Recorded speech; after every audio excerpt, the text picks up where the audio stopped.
کهکشان عمیق، تاریک و منبع اصلی رازهای شگرف. راز بزرگ در مرگ در چگونگی و علت اونه، ولی خود زندگی در اسراری بزرگتر غوطه بره. انسان طوری با زندگی و محیط خودش عادت کرد که فقط در حدود فهم و ادراکش قادر به بررسی اسرار عجیب اونه. به این ترتیب انسان شبیه حیوانیه که با کمک کمی ادراک و تعمق فقط تونسته سلاح‌های خانمان برانداز رو بسازه.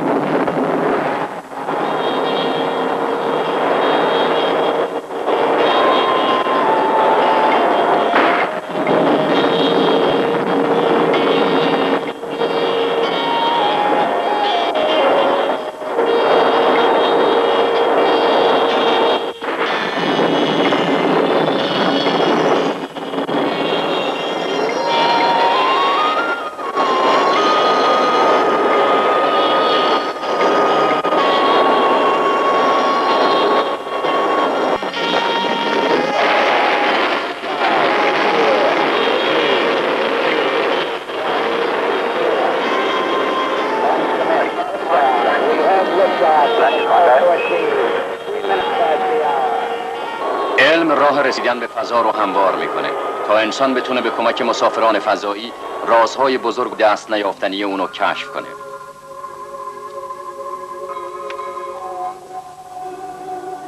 مسافرت‌های فضایی دیگه یک رؤیا نیستن. بشر امروز حتی بر روی سطح مریخ هم سفینه میفرسته و بازم برای دستیابی به کهکشان بیکران مشغول برنامه‌ریزی‌های دیگه‌ایه.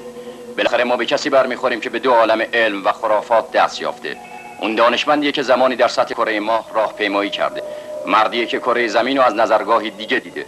دکتر میشل تجربیات مختلفی در مورد تغییرات حاصله در انسان موقع بازگشت به کره زمین انجام داده. در حال حاضر صرف نظر از مقام ریاستش در مؤسسه علوم فضایی مقالات مفصل و جامعی در مورد روانشناسی و خوابی هم نوشته. علم و تکنولوژی هنوز نتونستن به قولایی که به ما دادن وفا کنن، قولایی که از قبل از 20 سال پیش به ما داده شده. و از این نقطه نظر در مجامع مختلف بشری ناراحتی‌هایی به وجود اومده، به طوری که دیگه کسی نمیتونه مدعی باشه علم و تکنولوژی میتونن مسائل بغرنج زندگی ما رو حل کنن. البته این عقیده منه، ولی با مطالعاتی که در زمینه ضمیر بشر و خودآگاهی انجام میدیم بالاخره یه راهی به درون این توده پیچیده پیدا میکنیم و علل اعمالش رو میفهمیم. برای منظورم مطالعات روانکاوی اهمیت زیادی داره، چون به خودی خود میتونه مسائل بغرنج رو برامون حل کنه. با این مطالعات بالاخره میشه چگونگی عملکرد مغز انسان رو روشن کرد. ما باید برای بررسی و نگرش به خودمون نظرگاه‌های جدیدی پیدا کنیم تا از این راه بفهمیم که واقعا کی هستیم.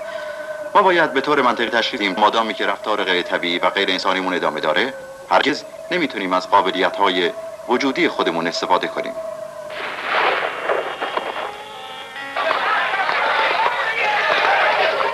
با توسعه جنگ‌های خانمانسوز یا ادامه استفاده غیر مشروع از چیزهایی که عوامل طبیعی رو از بین میبره، یا آلودگی محیط زیست،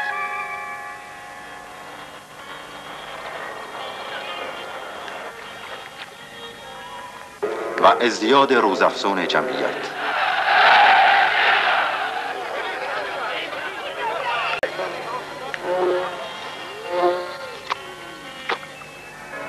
وقتی این شانس در اختیار من قرار گرفت که از فاصله دور ناظر کره زمین باشم، این مسائل به مغزم خطور میکرد و از صمیم قلب دلم میخواست تمام رهبران کره ارض این فرصت رو پیدا میکردن تا از دور نگاهی به زمینشان بندازن و از همون بعدی که من کره زمین رو میدیدم اونا هم میدیدن.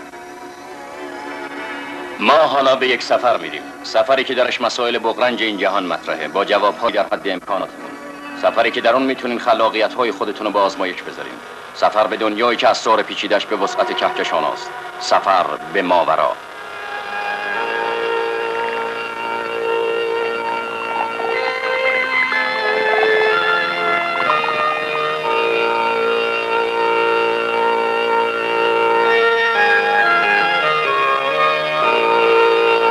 کلیه صحنه‌هایی که در این فیلم می‌بینید مستند است و در زمان فیلمبرداری به طور طبیعی واقع شده است. ما در این فیلم فقط حقایق رو نشون میدیم. ما چیزی رو سانسور نکردیم. البته شاید خود شما مجبور به این کار بشین، چون در این فیلم صحنه‌های غیر عادی وجود داره که ممکنه باعث انزجارتون بشه. اخطار. این صدا قبل از هر صحنه غیر عادی به گوش میرسه. اگه ناراحت میشین نگاه نکنین. صبر کنین تا این صدا به گوشتون برسه. اون وقت دوباره به پرده نگاه کنیم. ولی علیرغم این اخطار ما از شما دعوت میکنیم که این فیلم رو با چشم باز و مهمتر از اون با فکر باز ببینین.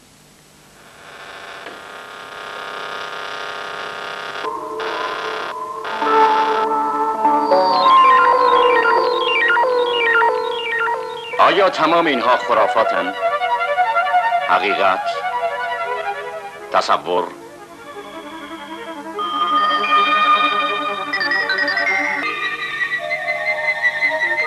از پشت درهای بسته مغز چه چیزهایی کشف شده؟ آیا بعد از مرگ باز زندگی هست؟ آیا نیروهای ماورالطبیعی وجود دارند که در زندگی عادی ما موثرند؟ ما عقیده پروفسور برنر شیبلر آلمانی رو در این مورد میپرسیم. پروفسور شیبلر فیزیکدانیه که عقیدش درباره فوق زندگی بر اصول علمی استواره، نه خرافات. درباره مسائل فوق روانی دو کلاس فکری متفاوت وجود داره. یکی از اونها درباره تمام فعالیت‌های ماورالطبیعی بشری بر اساس عملیات درونی مغز و قدرت اون در ضمیر خودآگاه توضیح میده، مثل پیشبینی وقایع، حرکت دادن اجسام بدون هیچ عامل قابل توجیه فیزیکی و دنیای بعد از مرگ. و کلاس فکری دوم در مورد ارتباط ارواح مردگان با زنده ها بحث میکنه و اساس این فرضیه بر اینه که در ورای دنیای مادی قابل رویت و لمس و احساس ما دنیای نامرئی دیگه‌ای وجود داره که ما بعد از مرگ وارد اون میشیم. البته قسمتی از وجود ما که دین اون رو خطاب کرده و در مسائل فوق روانی بهش میگن تغییر ماهیت زیست که من بهش معتقدم. مبنای فکری بشر مدتها بر این تئوری استوار بوده که اگه شی یا ماده وجود خارجی داشته باشه باید اصلش به وسیله حواس پنجگانه ما احساس بشن. ما وجود این درخت رو قبول میکنیم، اونو میبینیم و میبینیم که موقع تعویض فصلها چطور تغییر شکل میده. ولی ما درباره خیلی از چیزهایی که در اطرافمون میگذره و نمیتونیم اونا رو احساس کنیم چیزی نمیدونیم. با کمک علم جدید حالا ما قادریم اجسام و اثراتی رو ببینیم و بررسیم که قبل از این حتی وجودشون رو تکذیب میکردیم، چون قبلا اثراتشون از نظر ما غیر قابل درک بودن. حالا به دکتر انگلبرگ در مونیخ مشغول تحقیقاتی درباره ابعاد مختلف انرژی انسانی سر میزنیم. به وسیله سالها تحقیقات که قبلا در روسیه به کمک یک زن و شوهر به نامهای سونیا و والنتینا کروپک انجام گرفت، توسعه این تجهیزات عملی شد.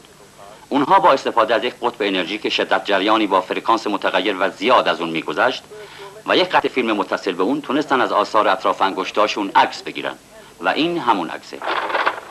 اینها شعاع‌هایی هستند که در اطراف یک بدن زنده وجود دارند. آیا میشه این علائم علتی برای تجلی اثرات انرژی‌های روح یک موجود زنده دونست؟ بعضی از دانشمندان و محققین سعی کردن این پدیده رو به طور معمولی بررسی کنند.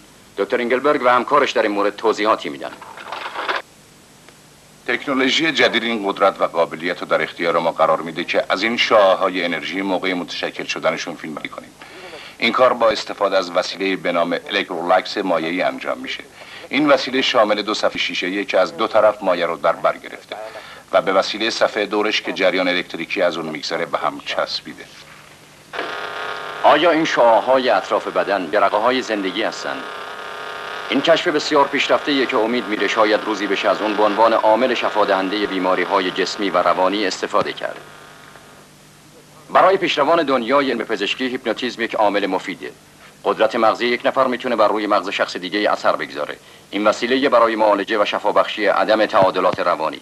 دکتر ریکتور که یکی از متخصصین معروف در رشته بیهوشی به کمک هیپنوتیزم در مورد سایر خدمات مؤثر هیپنوتیزم توضیحاتی میده. به عنوان یک متخصص سابقه دار در این رشته به خصوص من به طور موفقیت آمیزی از بیهوشی روانی در بهبود و درمان شکستگی استخوان و ترشحات کبدی و باز کردن غدد چرکی استفاده کردم. و حالا برای شما نشون میدم که چطور میشه یک عمل جراحی بدون درد بر روی لثه‌های بیمار انجام داد.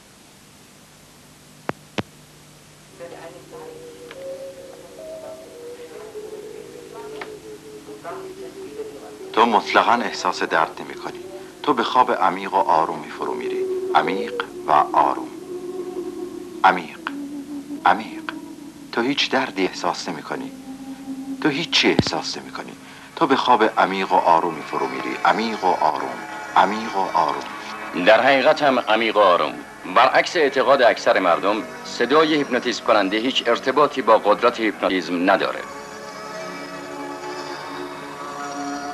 بدون اینکه از داروی بیهوشی استفاده شده باشه، وسایل جراحی با فک این دختر در تماسن. این بیهوشی فقط ناشی از آمادگیه که دکتر با صحبتاش قبلا در ضمیر دخترک ایجاد کرده. این عمل جراحی طوری برنامه ریزی شده که به دندان دخترش ضایعه‌ای وارد نمیشه. اغلب اوقات ضمن این اعمال جراحی بیماری که با داروی شیمیایی بیهوش شده دچار خونریزی میشه و مقادیر خون از دست میده.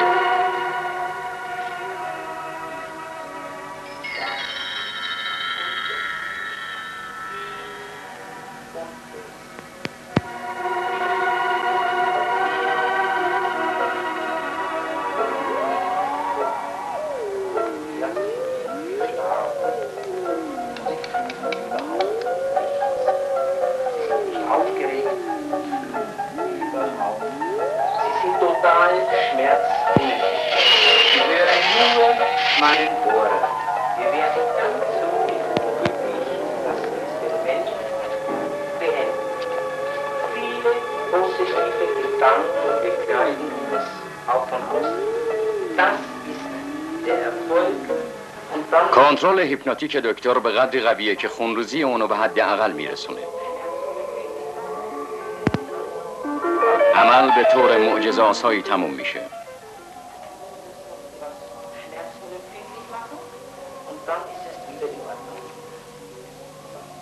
با شماره 2 علائم خستگی از صورت بیمار ناپدید میشه و حالا با شماره 3 بیدار میشه. بیمار هنوز کمی گیج و منگه ولی دیگه خواب نیست. بیمار بعد از عمل جراحی به سختی درد و به خاطر میاره. به گفته خودش این غیر ممکنه که اون حدود 1.5 ساعت در خواب بوده باشه، در صورت که براش چند ثانیه بیشتر طول نکشیده.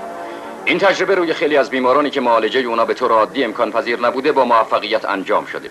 این روش دکتر ریکتور درهای دنیای وسیع از امکانات در رشته طب هیپنوتیزمی به روی ما باز میکنه. معذالک اصل کلی هنوزم همون اصل کنترل مغز یک نفر به دیگریه.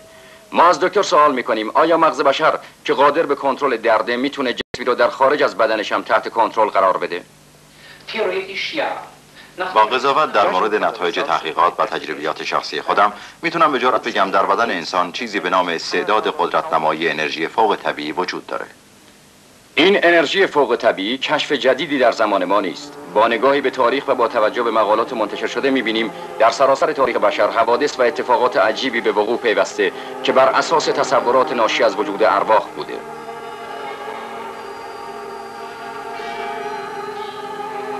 امانوئل کانت که شاید بزرگترین فیلسوف آلمانی باشه میگه در زندگی خاکی روح بشر دائما در وابستگی با دنیای روحی دیگه که برای ما قابل تشخیص نیست، حداقل تا وقتی که روی زمین زندگی میکنه.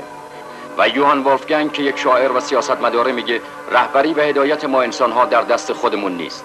همه ما در اختیار قدرتی هستیم که کاملا ما رو تحت کنترل داشته و به سادگی بسته به نوع هدف اون قدرت به این طرف اون طرف کشونده میشیم.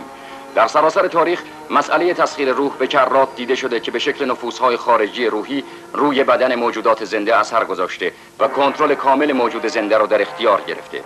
ولی امروزه اکثرا تونستن دلایلی برای توجیه این شواهد و قرائن قدیمی پیدا کنند و شاید در بعضی موارد دلایل مستدل و قانع کننده بوده، ولی به طور کلی پایه‌های علمی بشر در مورد این تجلی‌های خارجی اونقدر نیست که بشه از نقطه نظر علمی اونا رو توجیه کرد. حالا میریم به سراغ مسئله‌ای که این روزا زیاد به گوشمون میخوره.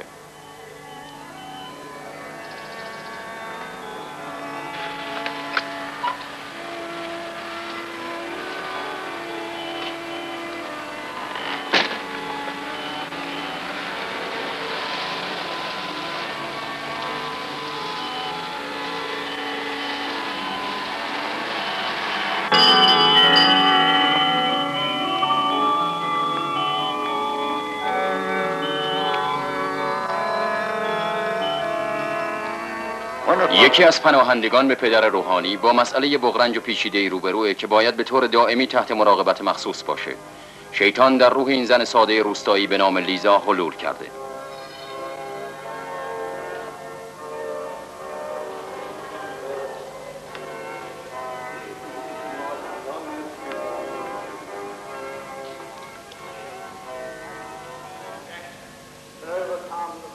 پدر روحانی در این مورد میگه یک کشیش دیگه در مورد جنگیری از این زن که شیطان اونو تسخیر کرده از من کمک خواست و چون جنگیری های قبلی در کلیسا باعث بروز یک مسئله سیاسی بزرگ شده بود، دخترک باید به صورت یک زندانی در منزل به سر می برد. قدرت شیطانی در اون دختر بسیار قوی بود و کاملا بهش تسلط داشت. و همین امرم باعث عدم موفقیت ما شده. الان درست 3 ساله که اون تحت تسلط شیطانه. از نقطه نظر مراقبت فعلا در منزل ما زندگی میکنه و من مراقبش هستم.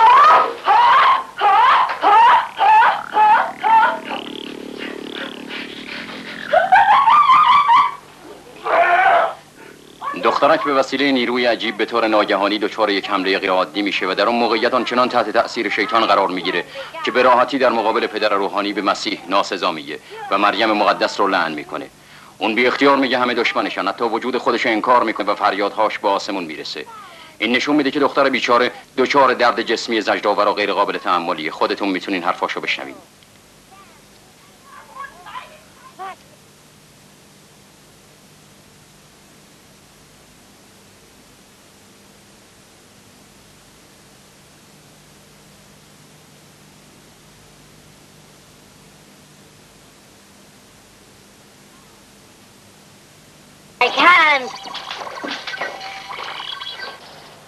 ما چندین روز به همراه پروفسور راش روانشناس معروف در اونجا گذروندیم تا درباره این انسان زجر کشیده مطالعه کنیم که الان در فاصله بین 2 حمله کمی حالت طبیعی خودش رو حفظ کرده و میتونه درباره خودش صحبت کنه.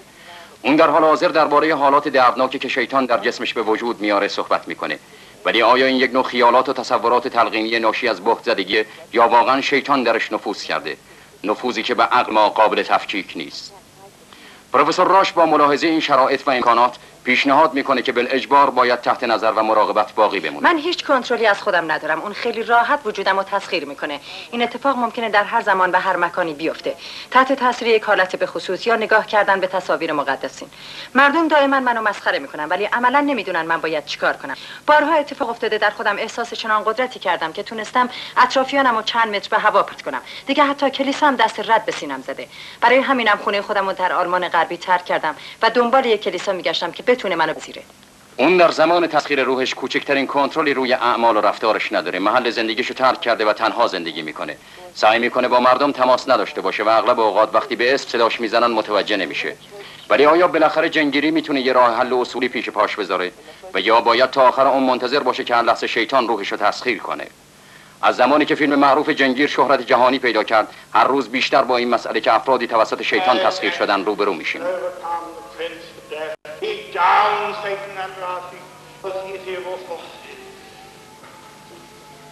در انگلستان پایگاه اصلی ارتباط با ارواح ما به ملاقات کشیش اسمیت رفتیم، یعنی معروفترین جنگیر انگلستان.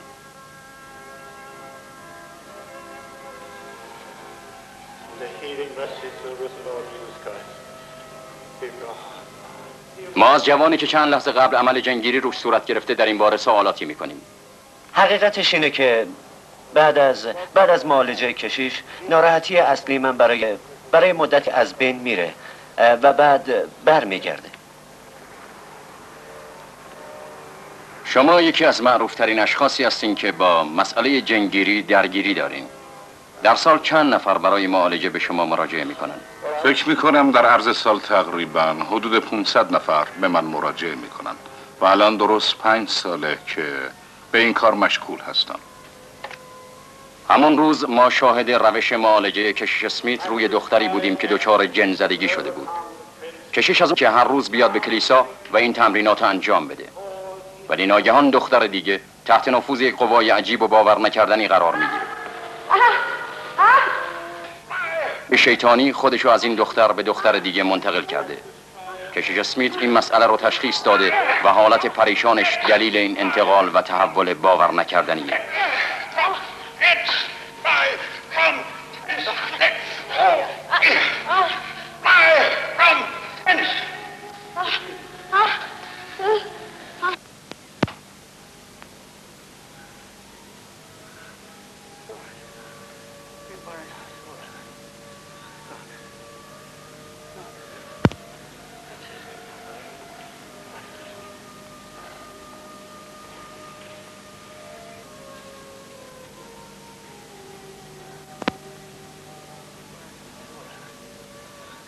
اعتقاد به نیروهای ماوراءالطبیعه یا خرافات نمونه دیگه از عواملیه که نمیشه اونها رو ندیده گرفت.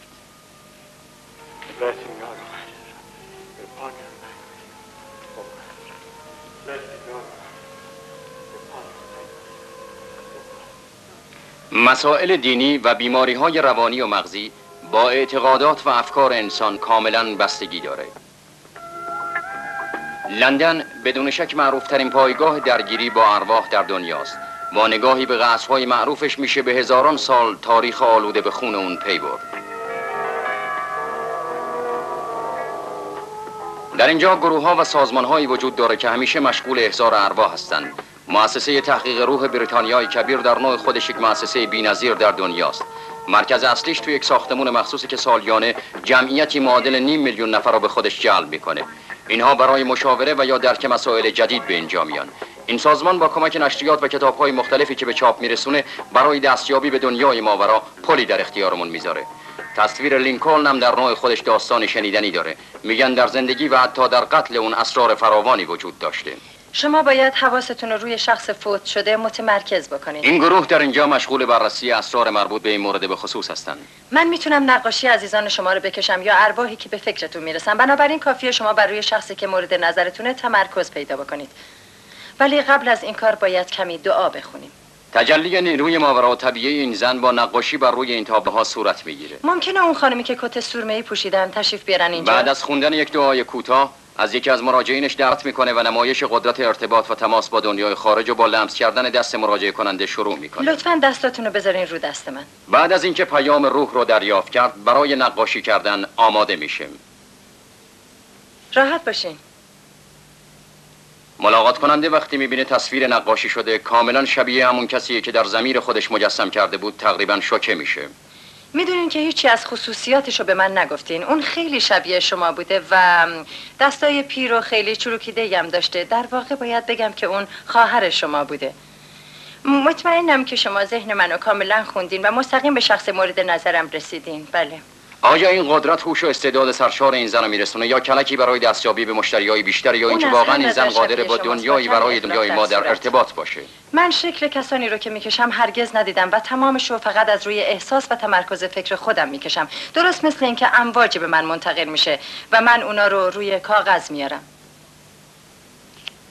در طول سالیان گذشته این طرز تفکر که میشه بیماران رو به کمک قدرت دستها شفا داد مبنای اصلی اعتقاد به انتقال قدرت بوده. از قدرت معجزه‌آسای کشیشان در مصر قدیم گرفته تا عیسی مسیح و یا قدرت شفابخشی فرستادگان و برگزیدگان دیگه. امروز تعداد زیادی از شفادهنده‌ها در کشورهای برزیل و فیلیپین زندگی میکنن. اخیراً تلاش زیادی شده تا این ابراز نظر علمی مورد بررسی قرار بگیره.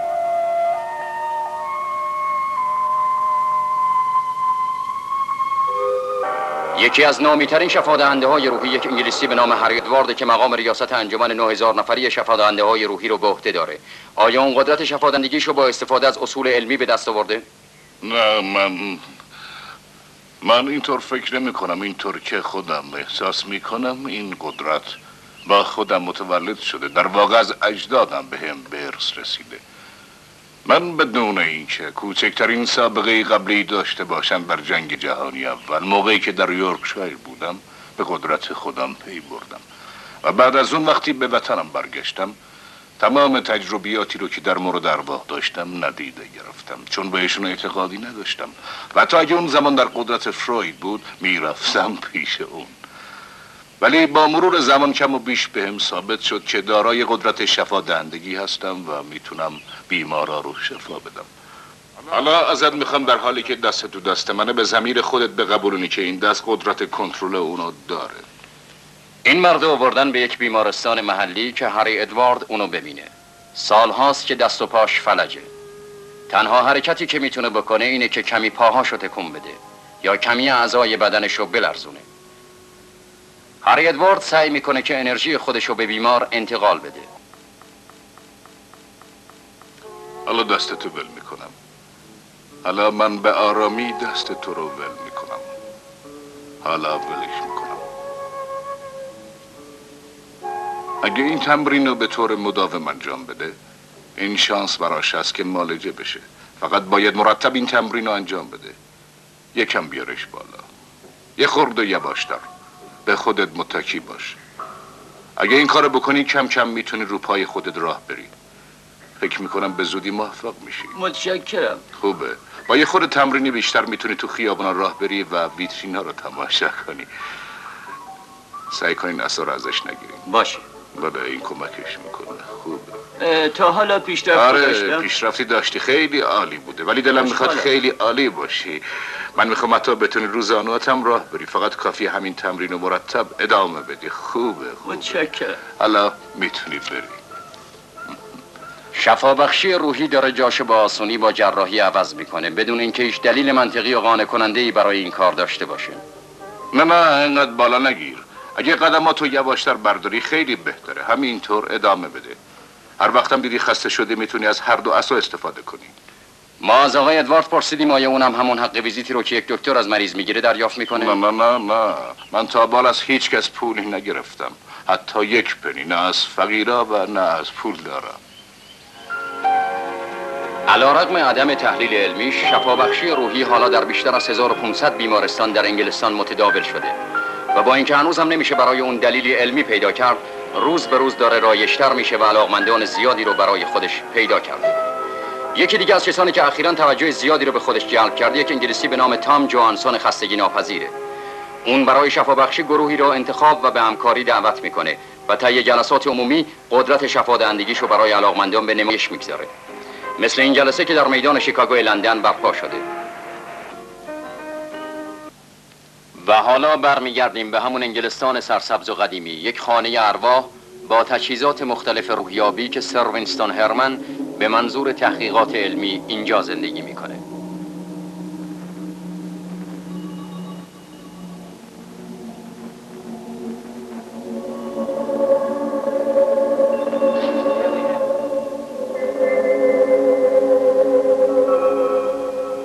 وسایل مختلف از هر نوع تمام فضای این اتاق رو اشغال کردند.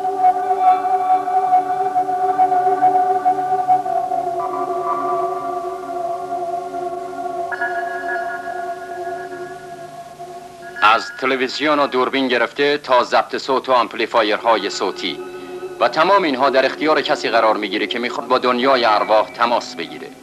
هرچند که این وسایل مفصل عموماً مکانیکی هستند، ولی ما اینجا شاهد یک قدرت انسانی خواهیم بود که میتونه اجسام رو به وسیله نزدیکی با دست خودش به حرکت در بیاره.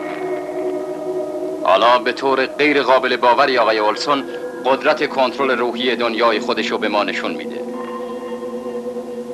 قدرت کنترل مغز بر اجسام و به حرکت در آوردن اونها در روسیه هم تجربه شده. در این مورد بزرگترین تجربه در رشته کنترل روح بر انتقال اجسام به وسیله آنیتا کولاگانا انجام شده. در این محل تحت نظر کاملا دقیق چند دانشمند کولاگانا تونست جهت عقربه قطب نما رو حرکت بده بدون کوچکترین تماسی.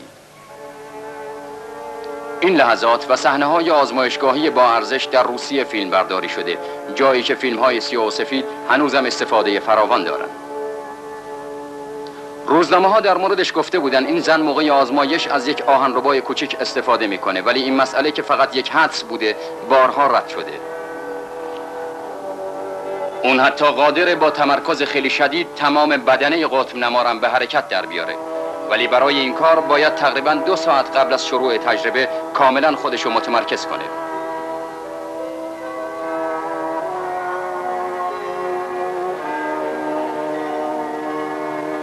انجام عمل انتقال مغزی برای کولاگانا واقعا مشکله، چون این عمل باعث میشه فشار خونش بالا بره و در نتیجه موقع تجربه تعداد ضربان قلبش گاهی اوقات به 250 میرسه و گاهی اوقات بعد از شرکت در جلسه تقریبا 2 کیلو وزن کم میکنه.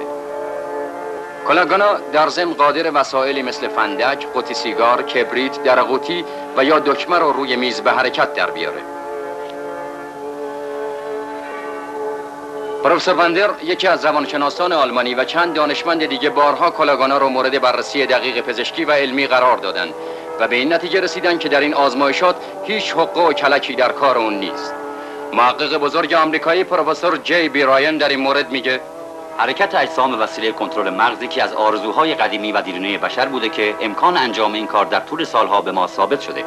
ما همگی دارای این قدرت هستیم، ولی اکثرمون روی اون کنترلی نداریم. در حقیقت قدرت حرکت اجسام به وسیله کنترل مغز میتونه جدا از ضمیر خودآگاه وجود داشته باشه.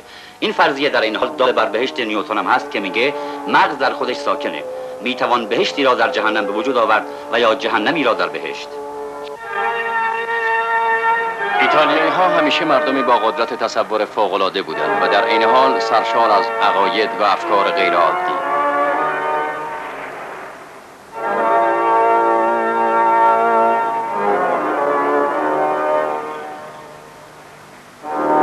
تمایل به سوی عقاید و اعتقادات مذهبی تا حد زیادی در تمام طبقات اجتماعی دیده میشه. معجزات و رویدادهای خارق‌العاده در طول تاریخ بشر اعتقاد انسان رو به دین بیشتر کرده. به عنوان مثال مجسمه مشهور و تاریخی مادام ائوپودرا الفداله. آیا علم میتونه مسئله خونریزی دسته مجسمه رو توجیه کنه؟ این فیلم توسط آرشیو ملی انستیتوی آگاهی در روم، جایی که تمام شواهد و مدارک مربوط به این معجزه ضبط و نگهداری میشه، در اختیار ما گذاشته شده. و حتی مجسمه مادام لاسیراکوس که از نظر اهمیت کمتر از قبلی نیست.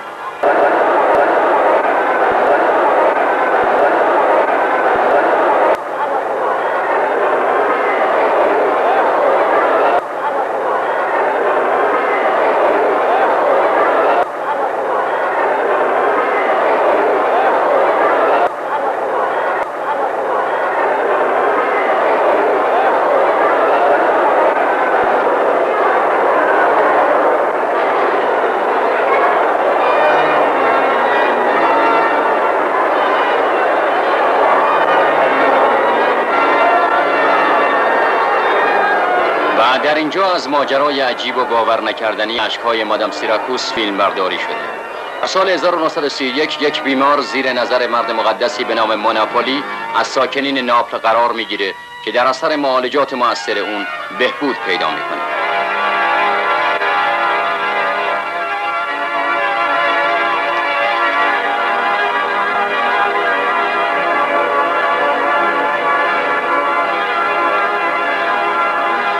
در اینجا موناپولی رو میبینیم که مشغول معالجه حالت به خصوصی از بیماری لقمه یا رعشه است.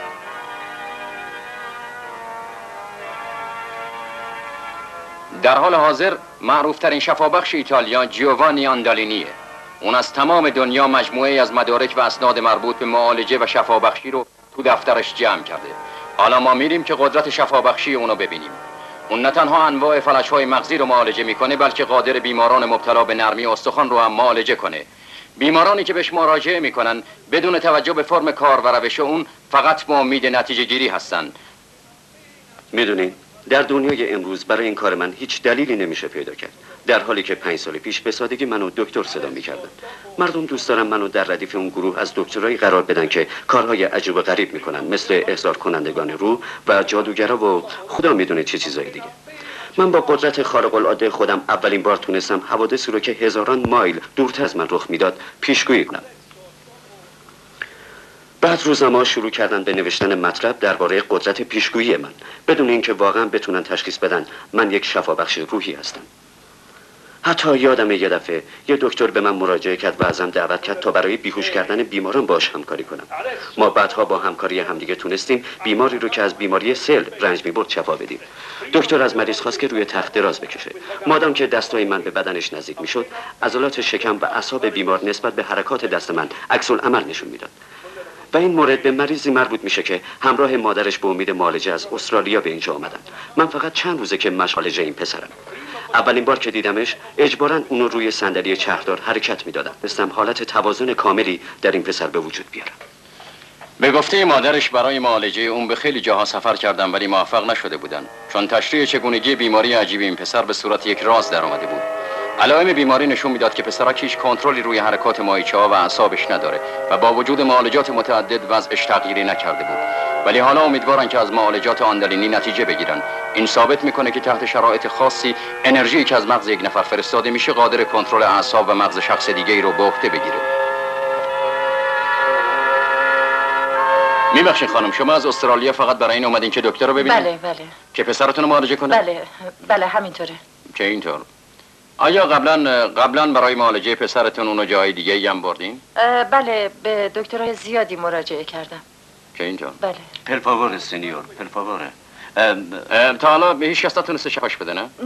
نه، اونا حتی نتونستن حداقل مرضش رو تشخیص بدن. گفتن که اون مبتلا به یک نوع بیماری لاعلاجه و آره، گفتن که اون چجوری بگم، به یک نوع فلج عصبی دچار شده که اینطور؟ و با این میدونین مرض روز به روزم وضعش بدتر میشه. حالا فکر میکنیم با این جلسه وضعش بهتر شده باشه؟ یعنی جای امیدواری والا هست؟ با همین یه جلسه که نمیشه جواب قطعی داد، ولی فکر میکنم تا حدی بهتر شده، فقط باید تمرینات رو ادامه بده. بله. خیلی متشکرم که اجازه دادین ازتون فیلم بگیریم. خواهش و میکنم. امیدوارم که موفق باشین. متشکرم. در دانشگاه دولتی ایتالیا در روم، پروفسور کشیش دکتر آندرس راشز درباره مسائل فوق روانی سمیناری تشکیل داد که تعداد زیادی از پژوهشگران کشورهای مختلف دنیا در آن شرکت کردند. اهمیت بحث مسائل فوق روانی به حدی رسیده که مراکز علمی دنیا را مجبور کرده جدی‌تر به این مسئله بپردازند. برای اولین بار در تاریخ بشر کلیسا و مذهب هم تحقیقات دامنه‌داری رو درباره اصل خرافات و بررسی روحشناسی و روحیابی شروع کردند. حقیقت اینه که از ادوار گذشته هم کم و بیش شواهد و مدارکی از این نوع تجربیات برای بشر به یادگار مونده. در شهر روم موزه‌ای هست که در آن مدارکی بر مبنای اثراتی که در طول تاریخ از دنیای ناشناخته خرافات به دست اومده نگهداری میشه. مثلا ضایعه جبران ناپذیری که به کتاب آسمانی وارد اومده، آثار انگشت شگفت‌آور یا تغییر شکل روی نقاشی‌های معروف. آیا کلیسا از این مسائل فقط برای ترسوندن مردم استفاده میکنه یا واقعا این علائم از دنیای ماورا بر دنیای ما تحمیل میشه؟ هرچند که از نقطه نظرهای علمی بشر هنوز نتونسته دلایل قانع کننده‌ای برای توجیه این وقایع پیدا کنه، ولی به عنوان مثال وجود این زخم‌های ناگهانی روی دست این زن نمیتونه دلیلی برای این ارتباطات باشه، چون زخمی که روی دست خانم کالابریا ایجاد شده کاملا شبیه جراحتیه که موقع به صلیب کشیدن عیسی مسیح به دستش وارد اومده بود. آیا این آثار و علائم مثال‌هایی از کنترل‌های مغزی بر روی بدنه؟ نتایج نیروهای روحی و رابطه ارواحی که از دنیای مردگان و از ماورای حیات با ما در تماسند.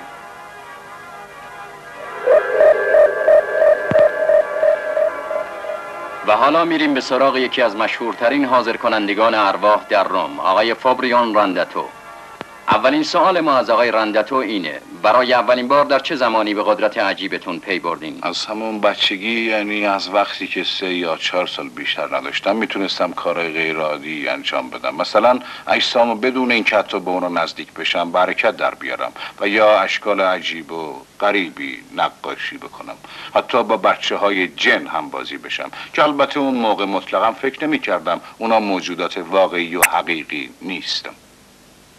ما از آقای رانداتو پرسیدیم آیا امکانش هست از جلساتی که برای احضار ارواح ترتیب میدن فیلم برداری کنیم؟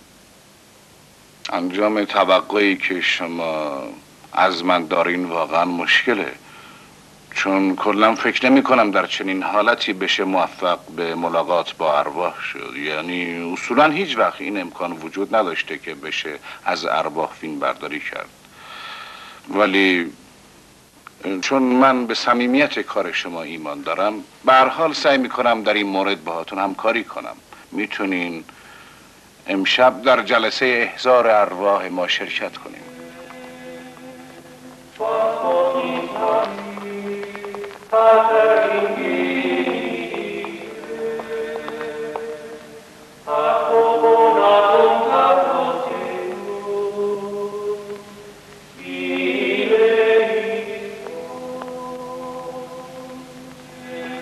همون شب کمی دیرتر دیداری داشتیم از زیرزمینی عجیب و غریب. نگاهی به بقایای اجسادی که در اثر گذشت سالها به این شکل در آمده بودند ما رو در مقابل قدرت شگفت طبیعت حیرت زده کرد.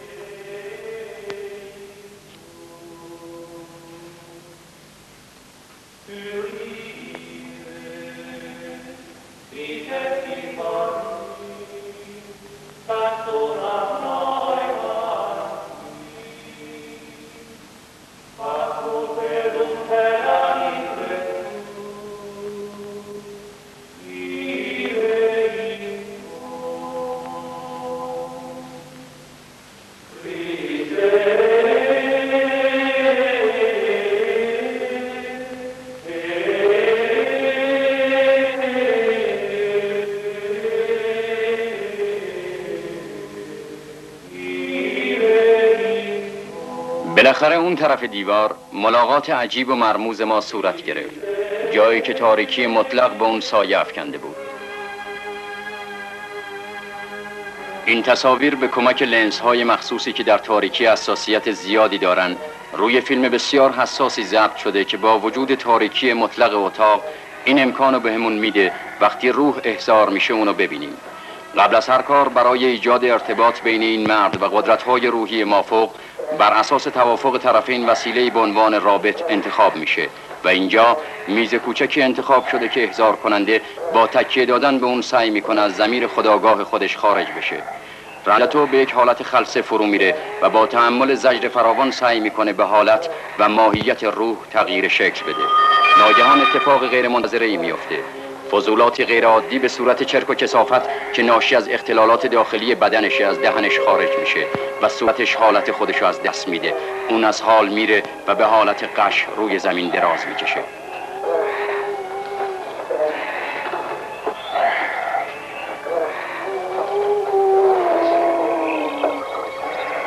اون وقت به طور ناگهانی و بدون هیچ تغییر فیزیکی یک سایه در پشت اون شکل میگیره.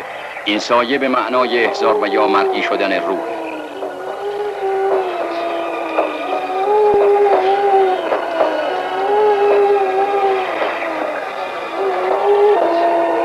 حضور روح باعث ایجاد درد شدیدی در بدن احضار کننده میشه.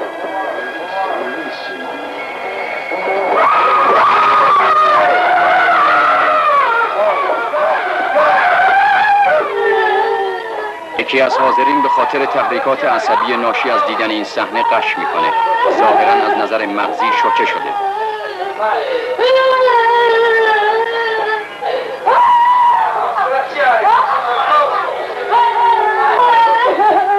مرد سعی میکنه خودشو از این حالت خارج کنه.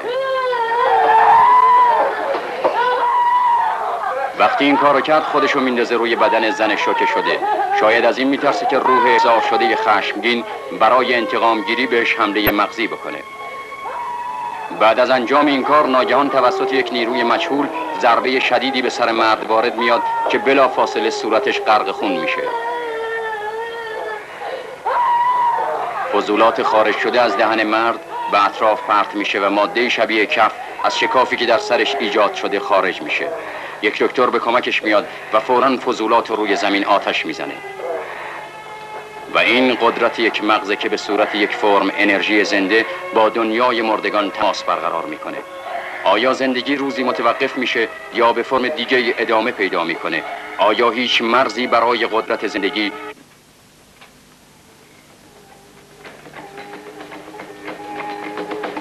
غنا، کشوری که ریشه های دنیای خرافات و عجایب آفریقا در اون رشد کرده و اینجا پایتخت غنا مرکز مناسبی برای دیدن نمونه هایی از این نوع زندگیه.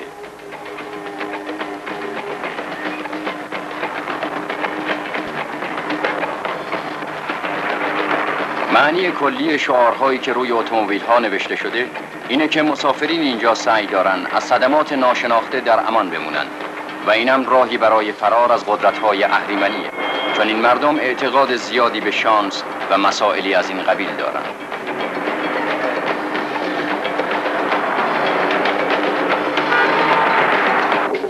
و حالا به قبیله‌ای در یک ناحیه دیگه سفر می‌کنیم.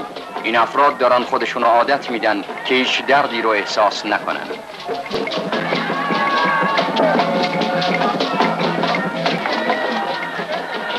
با استفاده از این عملیات و با شهامت زیاد اونا موفق میشن بر درد غلبه پیدا کنن. با حرکاتی حیوان مانند جریان گردش خونشون رو به منتها درجه میرسونن و اون وقت یک سری زخم روی بدنشون ایجاد میکنن.